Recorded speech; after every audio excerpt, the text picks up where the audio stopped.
having a great time here with Dr. Joey Shulman. Gluten and dairy, we hear it all the time. They're buzzwords. So a lot of people out there think, oh, I need to cut it if I want to lose weight, no more wheat, no more gluten, no more dairy. But I want to know, what are the symptoms that that would present themselves if you actually should not be consuming these things? Because it's not necessarily for everyone. It's not for everyone, but they are the top 3 that present in my clinic. So if you have a sensitivity, not an allergy, to wheat, gluten, or dairy, you might feel tired. Yes. You might get a food fog. You might have achy joints, inability to lose weight, migraines, runny nose. This topic is near and dear to me because I am one of these gals who is quite sensitive to wheat, gluten, and dairy. All 3? All 3. Okay. I'm not strict, but if I go overboard, I actually wake up with achy joints and shoulders. Oh, interesting. So some people might feel moody, digestion might be off. So pay attention to your symptoms. The body doesn't have a voice. So when you get a symptom, it's the body going, hey, take care of me, please. Right. So pay attention to your symptoms, and of course, always talk to your doctor.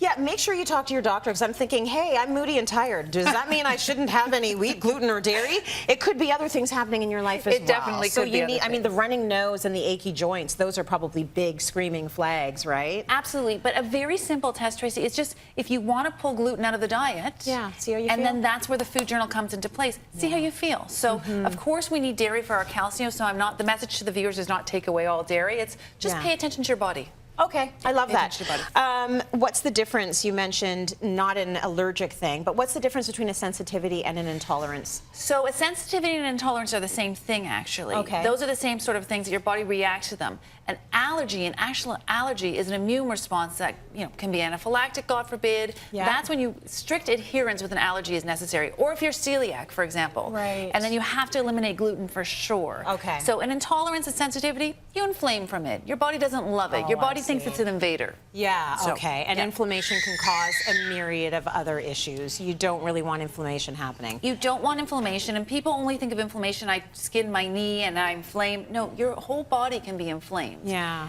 And you do become more sensitive to foods as you age. Yay, things to look forward to. But yeah, woo, 40s, yeah. So you do become more sensitive to things as you age. So I just brought a few examples because people don't think that, okay, I have to go grain-free or gluten-free or wheat-free. You can still have pasta-like foods and wraps and pasta. So I brought a few examples to show you. Let's start with those. Let's start with the chocolate. Can we start with perfect. Those? So these are brownies that I make at home. These are black bean brownies, and we have brought these on the show before. Did we get a shot so I can eat some? Eat them. Now these are actually flourless. Okay. They have black beans in them. They have some coconut sugar in them, and they taste like they're rich. They're very good. And they taste like they have flour. So there is a way to have goodies without having flour. So we're not talking about any less calories here. We're just saying there's no wheat, gluten, or dairy in there. Exactly. Okay. Great point. We're not saying pop 15 of them. They're still treats. I'm talking to Tracy when I'm saying that. And you know me. Exactly.